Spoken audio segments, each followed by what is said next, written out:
레위기 7장 8절부터 10절까지 어떤 사람의 번제물을 드리는 제사장 곧 그 제사장은 자기가 드린 번제 헌물의 가죽을 가질 것이니라.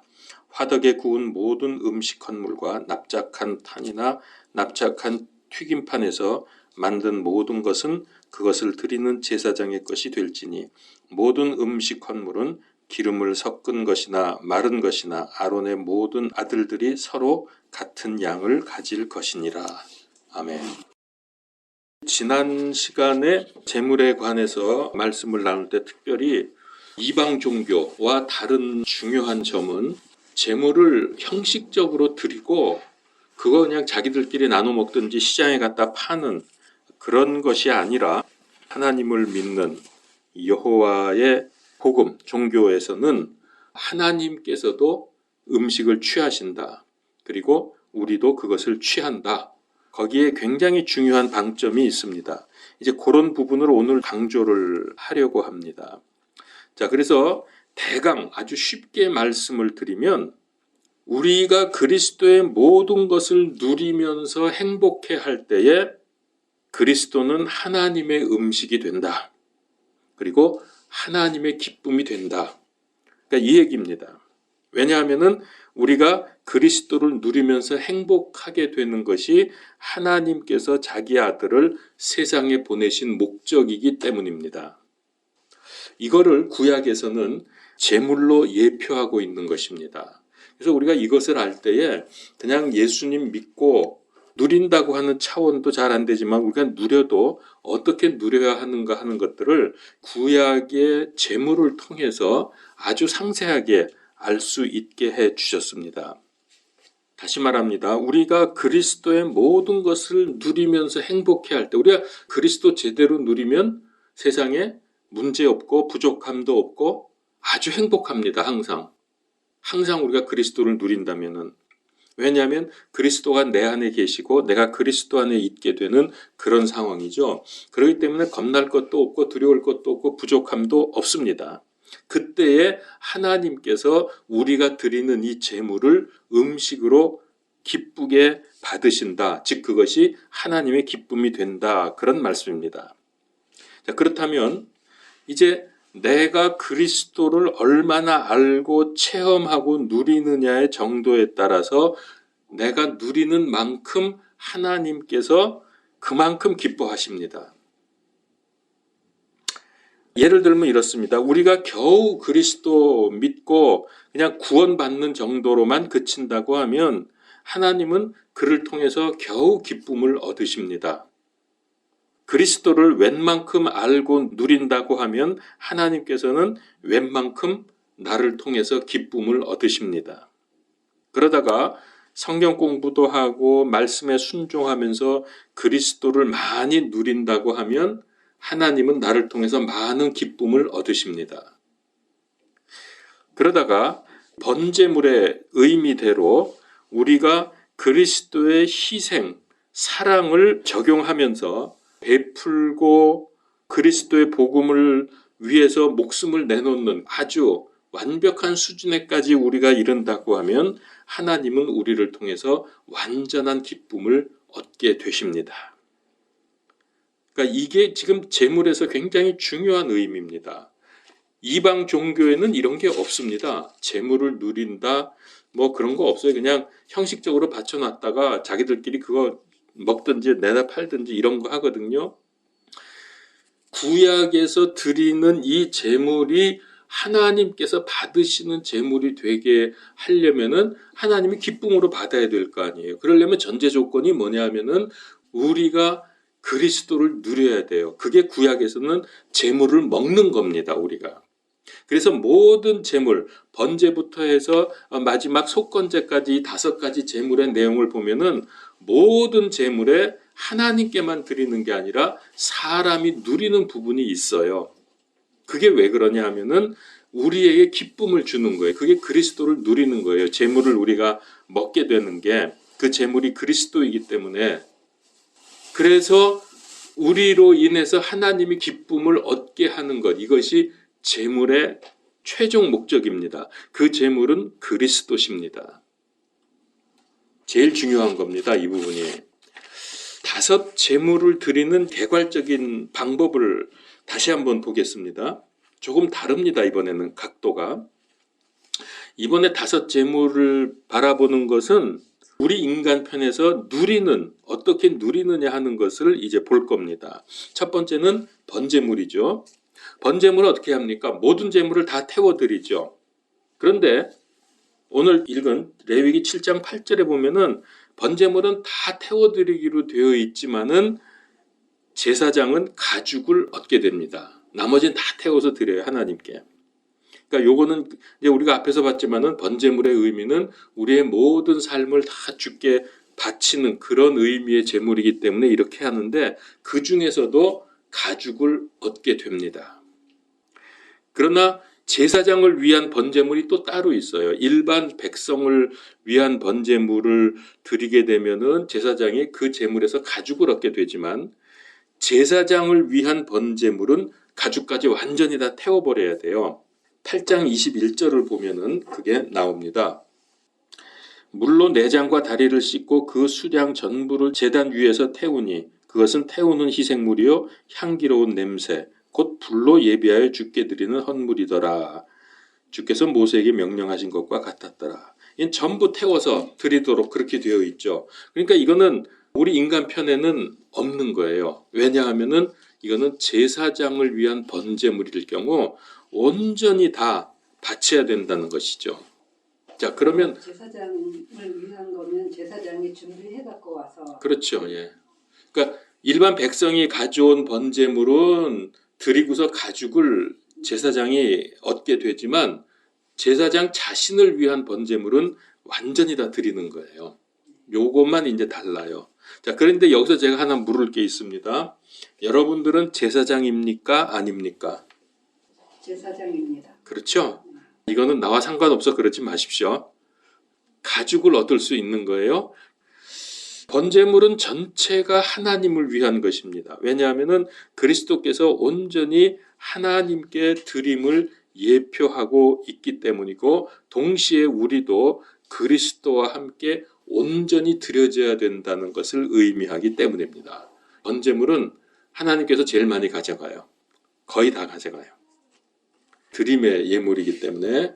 두 번째는 소제물이죠. 소제물은 이제 곡식 가루로 드리게 되는데 일부만 불에 태워져서 하나님께 드려졌습니다. 우리 앞에서 2장 3절에 보면 소제물 부분에서 그런 게 나오는데 그리고 나머지는 섬기는 제사장 것이 됩니다. 곡식의 대부분의 것을 드리는 것을 제사장이 갖게 됩니다. 그리스도의 공생의 삶이 하나님께 드려지고 제사장 또 우리에게도 그게 지분이 있다고 하는 것은 우리도 이 그리스도를 먹고 누림으로 해서 그리스도를 본받는 삶을 살라는 의미를 가지고 있습니다. 여기서 제사장 그런다고 해서 자꾸 나와 분리시키지 마십시오. 우리입니다. 우리는 왕 같은 제사장이라 그랬습니다. 세 번째는 속죄 제물인데요. 이 제물은 내용을 보게 되면은 내장하고 덮인 기름하고 내장에 붙은 기름 덩어리 이거는 전부 하나님께 드립니다. 그리고 이것은 반드시 제단 위에서 태워져야 합니다. 다른 데서 태우면 안 되죠. 그 밖에 다른 부분들 사실 우리 인간들이 먹기 좋은 거죠. 고기 부분 이런 것은 모두 제사장에게 주어집니다. 그러나 1년에 한 번 대속죄일에 드리는 속죄 제물은 남김없이 다 태워드립니다. 이런 것만 예외입니다. 우리는 속죄 제물이신 구원의 그리스도를 증거해야 합니다. 그런 의미로 우리는 그리스도를 드러내야 된다 하는 의미를 가지고 있습니다. 우리의 죄가 속해진 것에 대해서. 그래서 이 그리스도를 선포해야 된다. 네 번째 속건 제물은 속죄 제물하고 드리는 방법은 똑같습니다. 기름덩어리, 내장은 전부 태워서 하나님께 드리고 나머지는 제사장에게 주어집니다. 자, 마지막 다섯 번째는 화목제물인데요. 화목제물은 아주 특이한 제물입니다. 기름은 하나님께 드려지고 이제 화목제물에는 요제라는 게 있고 거제라는 게 있어요. 요제물, 거제물. 요라는 게 뭐죠? 흔든다죠. 요동한다 그럴 때 요. 그래서 이렇게 제물을 제사장이 이렇게 들고서 한번 이렇게 흔듭니다. 앞뒤로. 요게 요제입니다. 그리고 거제는 그냥 들었다 놓으면 되게 들을 것 자거든 위로. 하나님께로 향해서 들었다가 놓고서 드리는 화목제물에서 이렇게 하는데요. 대부분의 고기는 제물을 가져와서 드린 사람하고 그 가족들하고 주변의 친지들, 동네 사람들 모아서 잔치를 벌이는 거예요. 그러니까 지금까지 다른 제물들은 드리고 하나님께서 우리에게 주시는 것을 전부 제사장이 가져갔는데 화목제물만큼은 제사장은 일부만 가져가고 사람들이, 백성들이 모여서 잔치를 벌이는 게 화목제물입니다. 요 구절만 한번 찾아보죠. 이제 나중에 좀 더 자세히 보긴 할 텐데 7장 31절에서 34절. 제사장은 그 기름을 제단 위에서 태울 것이나 가슴은 아론과 그의 아들들에 될 것이니라. 이 가슴이 나오죠. 그리고 또 너희는 오른쪽 어깨를 제사장에게 주어 너희 화평 헌물의 희생물 외에 거제 헌물로 삼을지니 아론의 아들들 가운데서 화평 헌물과 피와 기름을 드리는 자가 그 오른쪽 어깨를 자기 몫으로 가지니라. 내가 이스라엘 자손에게 그들의 화평 헌물의 희생물에서 흔드는 가슴, 이게 흔드는 게 뭐냐면은 이게 요제입니다. 들어 올리는 어깨, 이거 거제, 어깨를 취하여 제사장과 아론과 그의 아들들에게 주되 이스라엘 자손 가운데서 영원한 법규에 따라 주었느니라. 그럼 이게 무슨 의미를 가질까요? 이 가슴은 하나님의 사랑을 상징한다고 봅니다. 그리스도죠. 그러니까 그리스도의 가슴. 그 다음에 어깨. 이거는 왜 그런 말 하죠? 옛날 깡패들을 뭐라고 표현해나요? 힘 있는 사람들 어깨라 그러죠. 저 어깨들이라 그러면서. 그게 어깨에 힘이 있거든요. 상체의 힘은 어깨에서 나옵니다. 그래서 어깨는 주의 능력을 상징을 하죠. 그래서 요것은 제사장의 음식으로 돌렸습니다.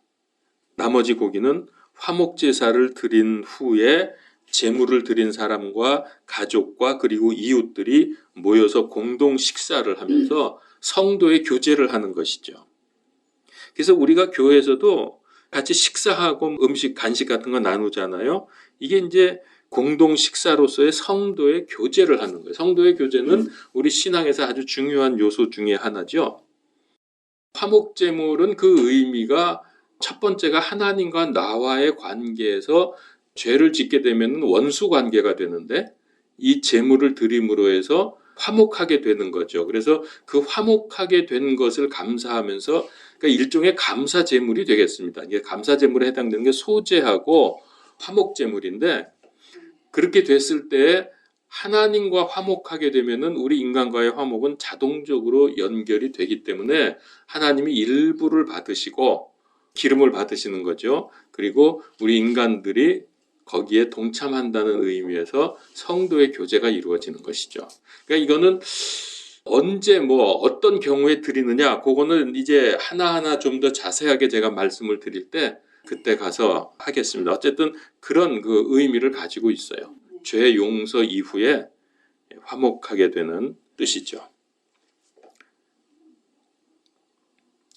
화목제물은 태우는 건 없는 거예요? 기름하고 내장은 태우죠. 기름을 하나님께 드리고 제사장은 가슴하고 어깨를 가져가고요. 나머지는 전부 이제 먹죠. 모여서 잔치를 벌이죠. 화목하게 되는 것을 보여주는 겁니다. 그러니까 제물마다 하나님께 드리는 부분이 있는데요. 그 방법은 태우는 거죠. 태워서 연기를 올려드리는 게 하나님께 드리는 겁니다. 그래서 말씀하시기를 태우는 연기가 올라갈 때 주께 향기롭다 그랬습니다. 향기로운 냄새가 돼서 받으신다고 성경에 보면 나오죠. 자, 그런데 왜 하나님은 태워서 받으실까? 하나님이 그걸 드리면 기름을 드시겠어요? 그 기름 덩어리를? 그게 아니죠. 여기에도 중요한 의미를 우리가 찾아볼 수가 있는데요. 태우게 되면은 원형이 완전히 없어지고 재가 되어버립니다. 본래 모습은 완전히 사라져버리죠. 그게 태우는 겁니다. 그래서 믿은 후에도 믿기 전에 원래의 모습이 계속해서 그대로 남아있다고 하면 그 인생은 하나님께 드려지지 않은 겁니다. 우리가 하나님께 드려지려면 본래 모습이 다 없어져야 돼요. 죄가 돼야 돼요. 내가 없어져야 되는, 완전히 죄로 다 사라져야 되는데, 믿기 전이나 믿은 후에 또 시간이 아무리 지나도 그냥 옛 모습 그대로 유지하고 있다면 하나님께 드려지지 않았다는 거죠. 지금 말로 하면 구원받지 못했다는 거라고 볼 수 있나요?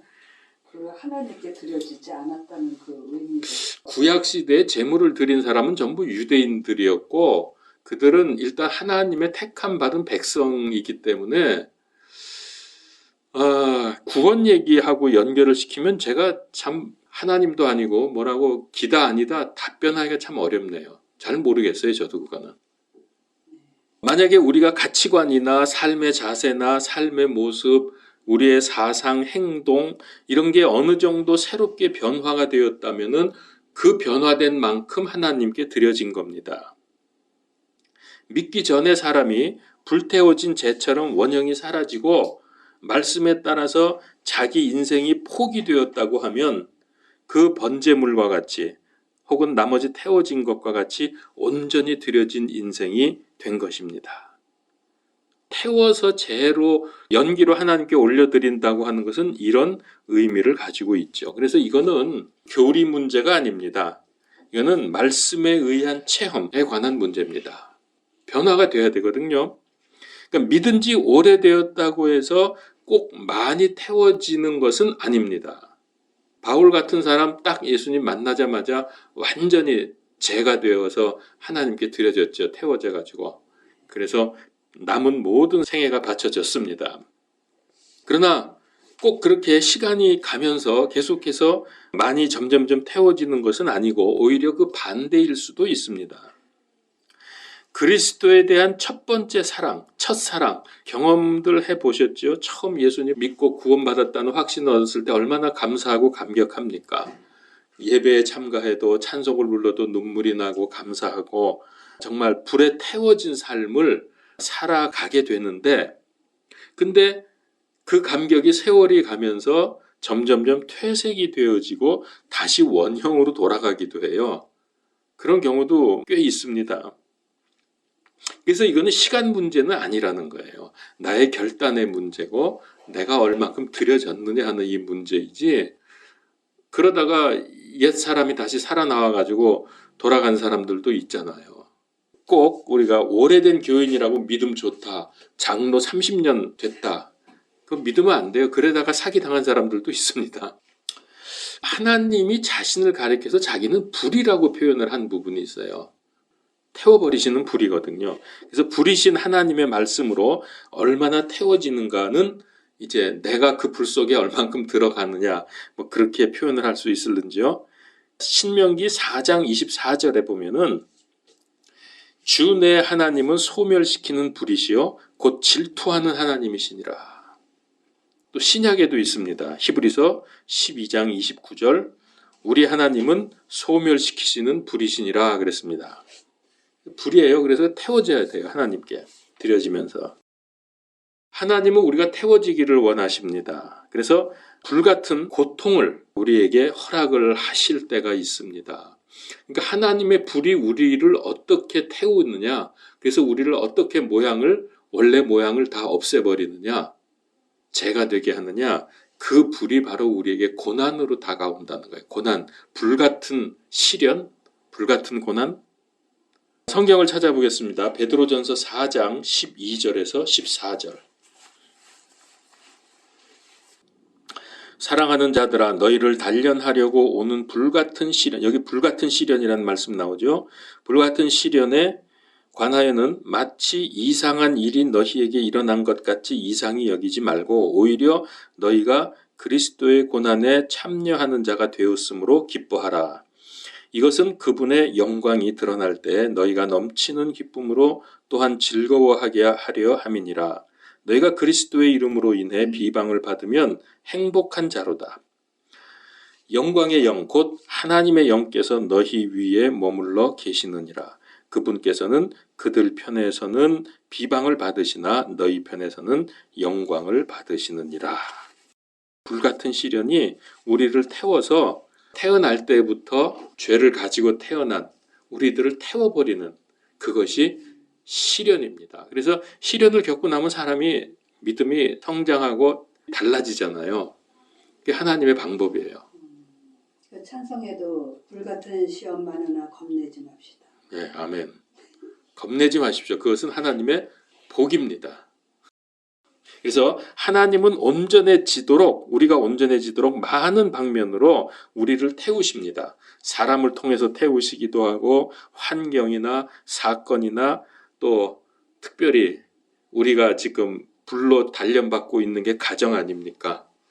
대부분 다 지금 그런 것 같아요. 그래서 이런 것을 통해서 우리를 태우십니다. 그러면 하나님이 물론 이제 우리를 이렇게 시련과 시험 이런 걸로 태우시는데 내가 타고 싶지 않아. 네. 그러면 그게 타지지 않는 거죠. 그렇죠. 못하죠. 그렇죠. 끝까지 그게 안 되면 하나를 그대로 있다고 그랬잖아요. 그렇죠. 예. 열매를 맺지 못합니다. 아무 열매도 없고. 그리스도와 우리가 이제 이후에 결혼할 것을 지금 여기서 그 완전한 결혼을 리허설 하는 거거든요. 우리의 죄된 본성을 가지고 그걸 하려니 얼마나 어려워요. 그러나 빨리 태워지면 그만큼 또 되긴 되는 거죠. 근데 목사님도 어렵죠. 그 타기가. 안 돼요, 저도. 근데 지금 얘기한 대로 하나님의 불로 태워지기를 거부하고 버티면 옛사람이 그냥 남아 있잖아요. 그럼 이제 고생만 하는 거예요. 자기 태워질 때까지 고생하며 사는 거예요. 한숨 푹푹 쉬고 인상 팍팍 쓰면서. 근데 나만 고생이 아니라 내가 주변에서 보면은 자식들이 그렇죠. 예, 잘 맞아요. 안 되는 것 같아요. 제가 그런 사람을 우리 친척 가운데서 보건데 예. 자, 이제 정리를 좀 해보겠습니다. 모든 제물들은 지금 우리가 본 대로 하나님께 드려지는 부분이 있고 제사장이 얻는 부분이 있습니다. 제사장은 우리를 포함합니다. 만일에 우리에게 주어지는 부분이 없다면 제물을 통해서 구원과 용서는 있겠지만은 구원과 용서받은 우리가 그리스도와 연합해서 그리스도를 내 삶에 적용하고 누리고 그 능력을 누리고 그리스도의 역사 이런 것들은 우리 삶에 없을 거예요. 무슨 얘기인지 아시겠습니까? 다시 한번 말할게요. 여기서 이제 하나님께서 드려진 제물을 통해서 우리 인간에게 주시는 부분이 있잖아요. 그것이 왜 그렇게 중요하냐면 만약에 그런 게 없지 그냥 하나님께 다 태워만 드려야 된다 모든 제물을 그렇게 되면은 그것 통해서 우리가 구원과 용서는 받을 수 있습니다. 그러나 이 땅에 살면서 그리스도를 누리는 부분은 경험할 수가 없게 돼요. 계속 잘못했으니까 두려운 마음으로 하나님께 제물 드려야죠. 죄 용서받기 위해서. 그걸로 끝나는 거 아닙니까? 그래서 구원과 용서는 받겠지만은 이 땅에 사는 동안에 정말 힘들 거예요. 늘 불안하고 긴장하고 두려웠고. 그러나 하나님께서는 우리가 이 땅에서 사는 동안도 아주 행복하게 기쁘게 살기를 원하시죠. 그거를 하나님이 원하시기 때문에 우리로 재물을 나누도록 갖도록 하신 중요한 이유가 바로 그거라는 거죠. 그러면 하나님께서 우리에게 주시는 이 부분, 이거를 누리는 것을 신약적으로는 어떻게 표현을 하고 있느냐? 그게 아까 그 얘기예요. 갈라디아서 2장 20절. 내가 그리스도와 함께 십자가에 못 박혀 있으나 그럼에도 불구하고 사노라. 그러나 내가 아니요 그리스도께서 내 안에 사시느니라. 나는 지금 내가 육체 안에서 사는 삶을 나를 사랑하사 나를 위해 자신을 주신 하나님의 아들을 믿는 믿음으로 사노라. 이것이 바로 구약에서는 제물을 우리로 하여금 먹게 하시는 그거고 신약에서는 그리스도가 내 안에 들어와서 그리스도께서 내 인생을 살아주신다 하는 그런 같은 의미죠. 그게 구약에서 제물 먹는 걸로 예표되어 있다는 겁니다. 이런 거를 왜 레위기 이거 배워야 믿음이 성장하고 구체적으로 우리가 알고 하나님이 이걸 기뻐하시는 이런 거 모르고요. 그냥 믿고 뭐 막 열심히만 하려고 그러면 그런 사람들은 어떤 특징이 있냐면요. 자기의 어떤 인생의 기쁨과 누림을 포기해야 하나님이 기뻐한다고 생각을 해요. 그래서 내가 피곤하고 힘들어도 교회 나가서 막 애쓰고 봉사하고 철야기도 하고 뭐 낮에 하루 종일 뛰어다니면서 일하고 나서 또 밤에 가서 철야를 해야 하나님이 기뻐하신다고 그런 사람들이 있다니까. 그러니까 우리가 행복하고 그리고 쉼이 있잖아요.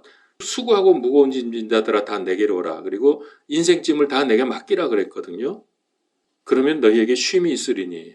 그리고 안식도 말씀하셨고 성령의 9가지 열매 그걸 우리가 누리면서 정말 복되게 살기를 원하시는데 이런 성경의 지식을 무시하게 되면은 그런 이상한 짓을 하면서 그게 종교거든요. 종교가 그렇게 하거든요. 그러면서 자기는 신앙생활 잘한다. 다른 사람 정죄하게 돼요. 그렇게 안 하는 사람들을. 신앙이 잘못 나가는 거죠. 그래서 성경을 많이 알아야 돼요. 재물을 우리가 먹을 수 있다는 것은 무슨 뜻입니까? 재물이 뭐죠? 뭐를 예표한다 그랬죠? 그리스도 아닙니까? 근데 그걸 먹어요. 그러니까 우리 안에 그리스도께서 들어와서 나의 삶을 그리스도께서 사신다는 의미입니다. 그러나 만약에 그리스도를 먹고 누릴 수가 없다고 하면 사실은 어떤 면에서는 아까도 그런 문제를 제기했지만은 구원마저도 정말 받았겠느냐 하는 것을 우리가 생각하게 되죠. 그러니까 구원마저도 그 의미가 많이 감소가 될 것입니다. 우리는 기뻐하면서 먹고 누리고 행복한 인생을 살 의무가 있어요. 그걸 포기하면 안 돼요. 힘들게 해야 피곤을 무릅쓰고 해야 기뻐하시는 거 절대 그 반대예요. 그런 거 절대로 아니에요. 근데 그리스도의 그 위로와 사랑 이런 거를 체험한 사람은 내가 아무리 죽겠어도 그분이 기뻐하시고 또 그분을 만나고 싶은 어떤 마음에 남들은 이해 못하지만 나는 그분께 가까이 가기 위해서 그런 거를 무릅쓰고 나오죠. 아니 그런 거라면 그거는 맞죠. 그건 맞는데 그게 아니라 내가 이렇게 해야만 된다. 이렇게 안 하면 하나님이 나를 혼내실 거다, 벌 주실 거다 뭐 이런 거 그렇게 얘기하는 사람도 있어요. 그리고 실제로 그런 사람도 봤어요. 많이. 교회에 있으면 많이 있죠. 그런 사람들. 제물을 드릴 때는 2가지가 있습니다. 그 의미가. 제물 드릴 때 안수하죠. 그 다음에 그걸 먹죠. 자, 이걸 통해서 우리는 그리스도와 연합됩니다. 안수를 통해서 그리고 먹는 것을 통해서 그리스도와 하나가 되는 거예요. 그분의 십자가에서 죽음과 부활 이거는 구원을 가져왔고요. 우리에게. 그리고 그분의 삶, 그분은 우리가 먹음으로 해서 그분의 삶이 우리 안에서 재현되는 거예요. 그게 그리스도인의 삶이 되는 것입니다. 그러니까 제사에서 제물 자체만이 아니라 그것을 먹고 누림에도 깊은 관심을 가져야 합니다. 그리스도 누린다는 얘기는 우리가 고생하고 힘만 드는 게 아니라 정말 복되고 쉼이 있고 안식을 하고 기쁨이 있는 삶을 얘기하는 거거든요. 그렇게 우리가 누리는 삶으로 해서 하나님을 기쁘시게 하고 그것이 결국 우리의 상급과 연결이 된다는 겁니다. 왜? 하나님을 기쁘시게 했으니까. 하나님을 슬프게 했는데 상 주진 않죠. 우리가 재물을 먹고 누리는 것이 상급이 된다고 하는 것도 여러분 알아두시기 바랍니다. 그리스도 안에서 행복하게 살아야 돼요. 그게 복이에요. 그렇죠. 예, 그게 복이에요. 그리고 이제 재물을 먹을 때에는 반드시 어디서 먹느냐? 화목재물 먹는다 그랬죠? 아무 데서나 먹는 게 아닙니다. 거룩한 곳에서 먹어야 합니다. 거룩한 곳이 어디냐? 성전 뜰에서 먹는 거예요. 성전 뜰. 성소까지 들어갈 수는 없고 성전 뜰에서 먹게 됩니다. 그리고 그때 거기서 빵을 같이 먹게 되겠죠. 뭐 고기만 먹진 않겠죠. 그때는 반드시 그 빵은 누룩을 넣지 않은 거. 자, 제사를 드릴 때 제물을 가지고 성전으로 들어갑니다.